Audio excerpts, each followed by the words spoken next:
না ভাইয়া বলো, নওজোয়ান ভাই বলো, আল্লাহর কাছে ফিরতে হবে না? ওনার কাছে কিভাবে দাঁড়ায় বলো না আব্বা? আজকে সারাদিনে এক ওয়াক্ত নামাজ, ফজর, জোহর, আসর, মাগরিব, এশা, মাত্র 14 বছর 16 বছর বয়স।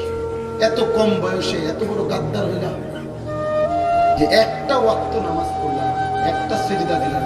মুসলমানের বাচ্চা এত বড় নিকৃষ্ট হয়, মুসলমানের ঘরে এত বড় বেয়াদব হয়, মুসলমানের ঘরে এত বড় অসভ্য হয়, মুসলমানের ঘরে এত বড় জানোয়ার ঘুমা। এ তো মানুষ না, নিশ্চিত সে মানুষ না। যার কপালে সিজদা নাই সে শয়তান।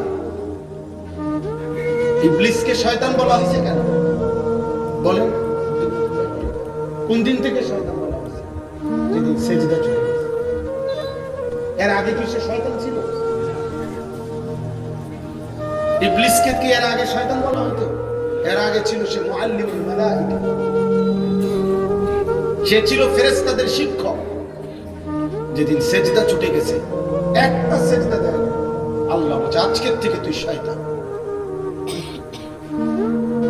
আজকের থেকে বেঈমান তুই শয়তান, ফাখরুজ।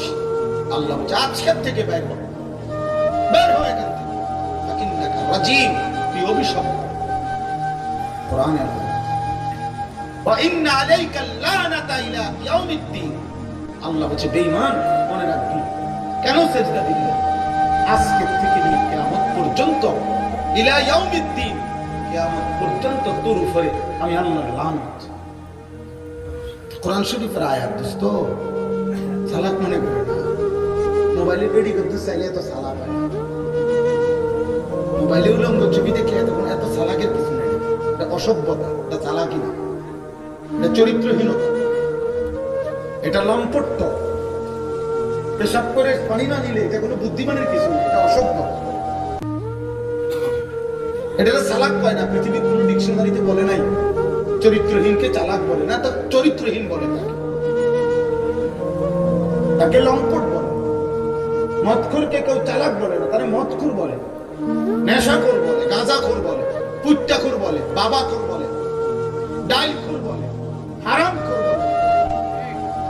আরে মানুষ বলে না, তারা বলে নেশাখোর, ও সুদখোর, ও হারামখোর, ও ব্যভিচারী, ও জিনাকার। এই সমাজ তাকে এই নামে চিনে।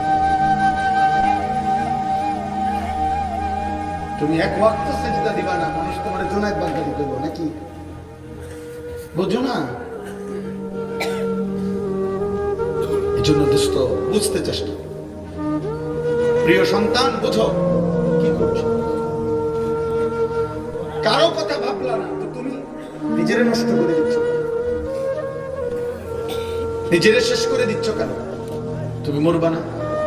কথা বলেন না কেন? আমরা মরবো না তো তুমি আল্লাহর কাছে ফিরবা না? তো এই জীবন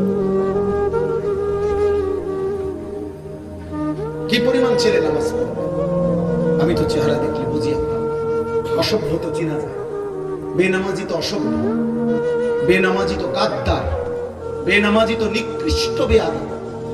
আসমানের নিচে জমিনের উপরে আল্লাহর সৃষ্টির মধ্যে এর চাইতে বড় নিকৃষ্ট কোন বেয়াদব গাদ্দার আর কেউ নাই।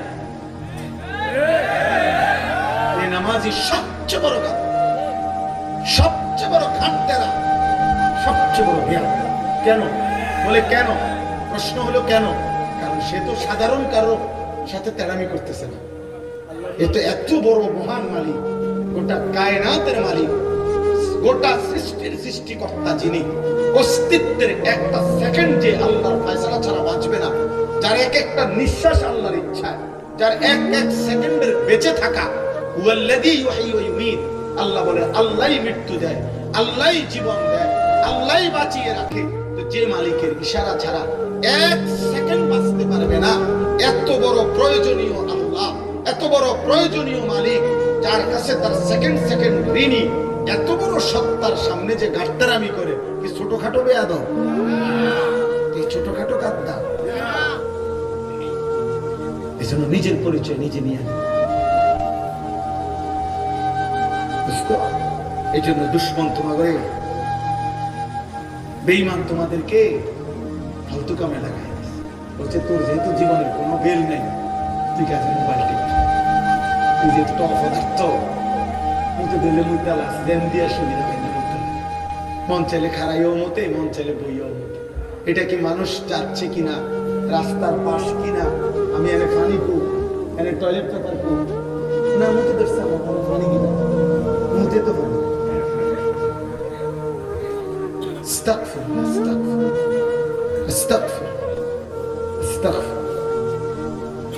মানে বেখেয়ালি বাবা, এই জীবন খামখেয়ালি, এটা জীবন না, এটা সুস্থতা না বাবা, এটা হতেই পারে না। এত বড় গাদ্দারি আমাদের সাথে করা ঠিক না। আল্লাহ তাআলা বলছে, বান্দা আমি ছাড়ব না। তুমি জানো না বান্দা, আমি শুধু রহমান না, আমি শুধু রহিম নয়, আমার আরো নাম আছে। আল্লাহ পাকের নাম এই দুইটাই তো। আল্লাহ শুধু গাফফার, শুধু গাফুর, আল্লাহর আর নাম নাই। আল্লাহ তো কাহ্হার, এটা তো আল্লাহর নাম। প্রবল প্রতাপান্বিত আল্লাহ তো জব্বার, প্রচন্ড ক্ষমতাধর। আল্লাহ তো যুনতিকাম, আল্লাহ তাআলা প্রতিশোধ গ্রহণকারী। আল্লাহ তো হচ্ছে আজিজ, মহা শক্তিশালী। আল্লাহ তো হচ্ছে সারিউল হিসাব, দ্রুত হিসাব গ্রহণকারী। আল্লাহ তো হচ্ছে শাদীদুল ইকাব, আমি আল্লাহ কিন্তু কঠোর শাস্তি দাতা।